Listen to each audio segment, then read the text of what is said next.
Hello, in this video, I want to talk about Afro-pessimism and the tips that I have for someone that's trying to read Afro-pessimism that may be thinking about different strategic routes that you can take to read the argument. This won't focus a lot on the literature of Afro-pessimism, more so like the ways that the argument can be read in debate and strategic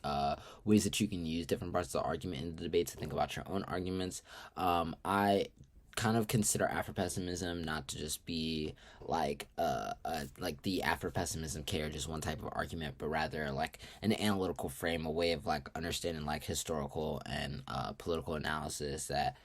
basically allows us to think about a set of ideas about how we should view and understand politics, the human, and things like liberalism, enlightenment thought, etc., in relationship to the evolution of anti-blackness. I think that there are a lot of authors that you can read if you want to get into Afro-pessimism, if you're seeing it for the first time, if you're trying to just get a base understanding of the literature base. People like Frantz Fanon, Hortense Spillers, Saidiya Hartman, Frank Woderson, Jared Sexton, Joy James, John Dennis Gillespie. This isn't like really like a full list of like everyone that's writing in or thinking about Afro-pessimism, but I think those are people that are really, really good for giving you a lot of historical context to how Afro-pessimism has evolved as a set of thoughts, and I think that a lot of their thoughts can be really useful in terms of like some of the more common arguments that are like read in debate, how they can be applied, used, and executed, etc. I think that in general there are a lot of ways to like read pessimism, and there are a lot of ways that pessimism influences other arguments. I think that pessimism has the ability to change the way that we think about like what parts of the debate are typically valued under criticism compared to like other Ks like the Cap K and just other types of arguments. And I think that there are like a lot of nuances to it that I feel like could really help in terms of just like taking maybe some of the ideas that you already have or some of the ways that you're arguing about Afro-pessimism and like take them to another level. I think that just like starting with like framework, the way that you like frame the debate in terms of like if you're reading Afro-pessimism on the neg and you want to read a framework argument against the other team that kind of frames them out of the vacuum of the plain text, I think that just starting in that area, this can be like something that it can be like super important or like completely irrelevant to the debate, because I think that there are other ways to get the value of like the type of arguments you want to get out of framework in terms of like a role of the ballot, role of the judge type of argument that you can get in other places of the debate. But I also think that if you do decide to invest like a lot of time in a framework, it can also be a place that you get a lot of value out of, and that can be strategically advantageous because it allows you to basically push a particular framing of like impacts or way of framing the 1AC out of the debate, or framing the 1AC like outside of the plain text, being able to evaluate the F outside of the plain text, which can like expand like your link ground. Like, so if you're making an interpretation that's just like the 1AC can't be evaluated in the context of the plan because there are other types of epistemology, ideas, ways of thinking about subject formation that the 1AC defends within the context of the evidence, etc., that are important for thinking about the 1AC as like a set of politics. And so I think that doing that and taking it outside of like the value of like just the plain text or the value of just an advocacy statement, you're already expanding the amount of links that you have available to you, which is like always what you really want to do with this type of argument. I think allowing yourself to be as flexible as possible in terms of the types of link arguments you can make makes this argument like really, really strong, and I'll kind of talk about that a little bit later. But I also think in terms of like impact framing, a lot of the arguments that I like to make in terms of the framework flow was just arguments that allowed me to build a relationship between my top level framework arguments and the impact framing arguments I would make later. So I'll talk a little bit later about like how impact framing as an idea allows you to change the way that we evaluate like what types of things the judges should be thinking about and like putting first when deciding their ballot. But I think that in the context of just the framework part of the debate, it's a lot easier to make arguments about why, when we're thinking about like policy, when we're thinking about like praxis, when we're thinking about like anything, when we think about how we should like act politically, basically, like it is important to consider like anti-blackness, right? And there are a lot of arguments from the authors that I've kind of explained above about why prioritizing anti-blackness first in terms of how we think about how we produce like political methodologies, regardless of like whether or not they're policy or like more about the creation of like movements, etc., that a consideration of anti-blackness in its relationship to the development of like slavery as a set of ideals, as a set of practices, is like integral to how we think about the ability to like actually forward the 1AC as a project or affirm the 1AC, kind of setting up that like prerequisite argument that we should have to consider anti-blackness, basically does the work of helping a lot of your impact framing arguments that you'll go on later that stop the other team from being able to win arguments about why just simply outweighing things like Afro-pessimism on the question of like magnitude is like enough to win the debate. So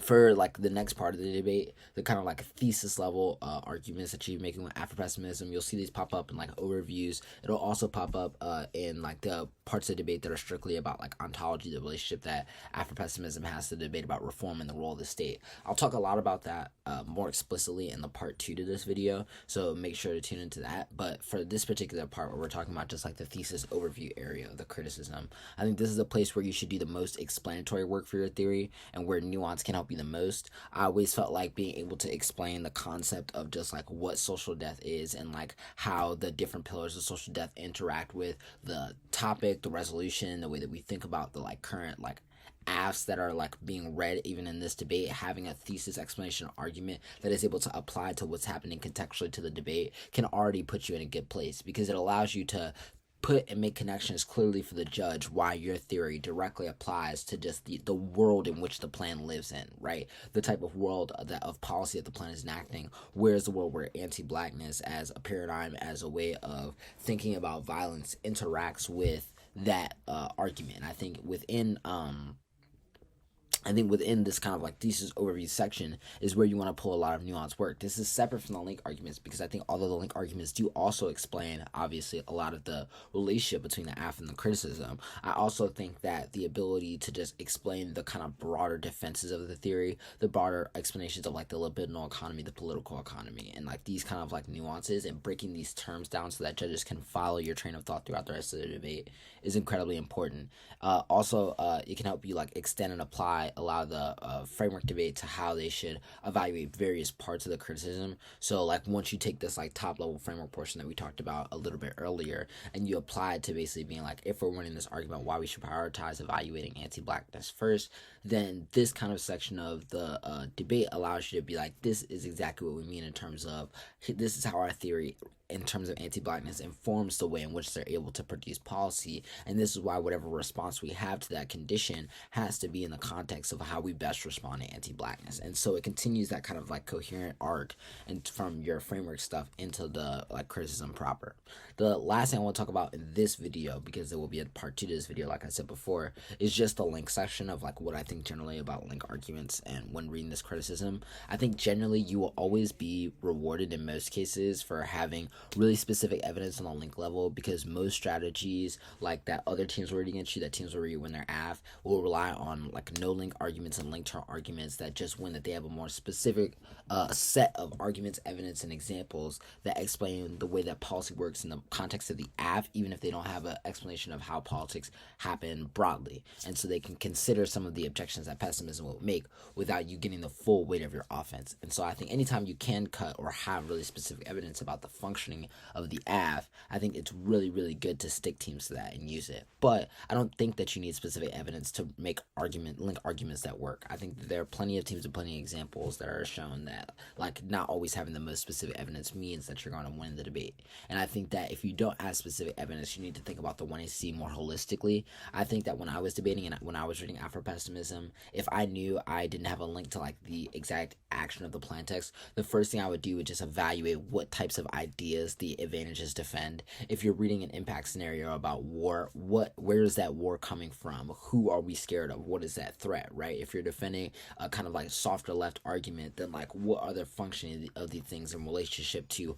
all of the other sources of anti-blackness that make this idea important, right? If someone's reading an AF that has to do with, you know, resolving income inequality, right? Why does income inequality exist, and what does the plan do to really like hit those types of like root like causes of that? And I think thinking of the AF more holistically in the sense of how can you play with the advantages, specific evidence that they have, etc., is like really the place that can like make the difference between like a really high level of execution for Afro-pessimism and like just like relying only on evidence. I also think that using quotes from the affirmative to make connections to your link arguments about the like ethics of the 1AC or the epistemology that it will defend is like the best way to make your link arguments stick. That and cross-ex. I think that things like cross-ex provide the ability for you to really find out why their particular evidence is oriented a certain way, why their defense of how the world works is good, and then using that to kind of stick them to a logic that even if you don't have evidence to a direct plain text, can allow you to make really direct arguments about the way that they defend the plain text as like a set of like policy making practices or political practices or praxis as a whole, regardless of the type of Afro you're debating. Hopefully the part one of this video was really helpful, and hopefully you'll tune up for the part two where I kind of like go into the rest of what I think about Afro-pessimism in terms of how it's executed in the ways that you can use it more strategically, and hopefully if not, the stuff that was in this video was really helpful.